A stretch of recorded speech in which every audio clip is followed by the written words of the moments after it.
Okay, thanks, Andrew. And to try and help with that recovery at the federal level, the White House and Senate leaders have agreed on a plan, a $2 trillion stimulus package to respond to this coronavirus pandemic. We have Congressman John Katko on the phone with us right now. He represents, of course, the 24th District. He's on the phone with us live. Congressman, thank you for joining us amidst everything that's going on right now. Well, thank you for having me, and thank you for all the coverage. It's really important to get the information out to people. So let's get further on that, speaking of information. So this is something that the White House and Senate leaders have agreed on. What are your thoughts as somebody who sits in the House? What's the mood and feeling there? Will this be something you guys would agree to?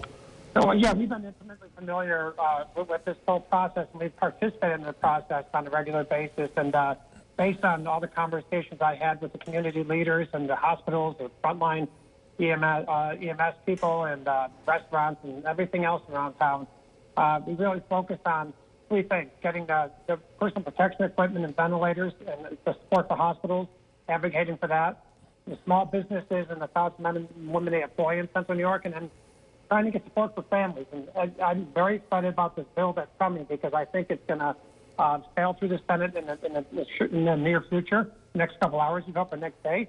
And then I think it's going to go quickly into the House, and I'm very, very excited about that. Let's talk about things kind of piece by piece here. So when people hear stimulus package, and we've heard from so many people hurting right now, they hear about those checks that could be coming. One-time payments, it looks like, of about $1,200 per adult, $500 per child, depending on a little bit on some economic brackets as well. What can you tell us about, those checks and when they might be coming?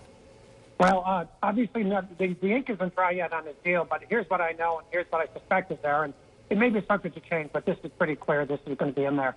It's $1,200 for individuals and $2,400 for couples and $500 per child for anybody with an adjusted gross income of $75,000 or less per person, or $150,000 or less per couple. So that's going to get the wide swath of Central New York. And that money may be coming as soon as the first week in April, from what I understand. It's going to come, especially if you have electronic deposit, it's going to be from your tax returns from last year. I think that's going to be the vehicle they use. So it's going to be really a good shot in the arm right off the bat. Plus, there's also a lot of things that do with unemployment insurance and food assistance through the SNAP program, and the food bank. But also for small businesses, this is huge. What they're going to do, they're going to have low interest loans to small businesses that are going to get converted to loan forgiveness for medium and small sized businesses for anything that they use that money for, to pay payroll, pay rent, and some other related expenses. So I'm really excited about what the impact of that's going to be on our Central New York community once we find out. And the last thing, I'm very excited about the support that's going to the hospitals, because the hospitals are in dire financial straits right now, and they need that support, and this is going to deliver on that.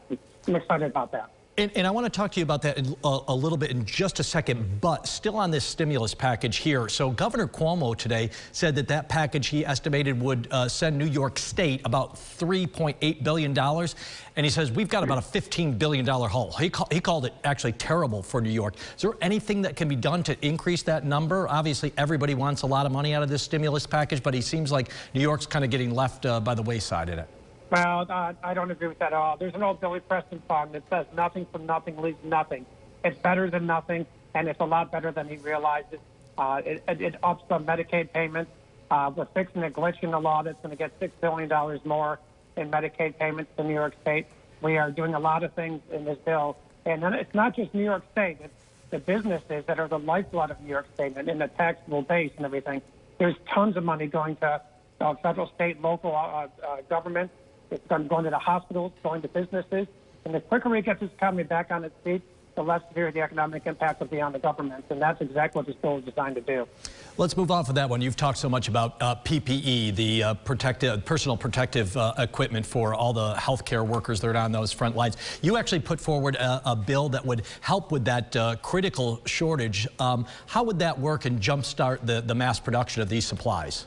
Well, we've been hearing about it for a long time, trying to figure out what's the supply chain from our Federal Reserves, are supposed to be our stockpile, and it sucks basically. And so, what's coming in New York State? A lot of it's going downstate, and Cuyahoga County is virtually out of this the PPE and all the supplies. So I think we need to act quickly. So I teamed up with some colleagues on the Democratic side of the aisle, and we used telling the president he should use the Defense Production Act of 1950 and force the production of massive amounts of this equipment, so we don't have to worry about this going forward in this crisis.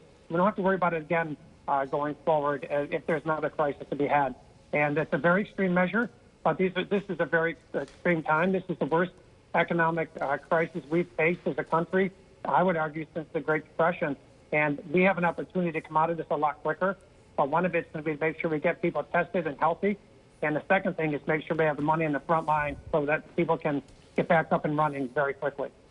Congressman John Katko, I know you're very busy these days. Certainly just an unprecedented time for all of us and certainly for lawmakers. So we appreciate you taking a few minutes out of your day to kind of shed light on that stimulus bill and also the work you're doing to get that critical PPE to the folks that need it here so desperately in Central New York. Thank you. Thank you so much. Thank you. I just want to say chin up to everybody. We will get through this and we will survive. We have a great Central New York community. We're going to survive this.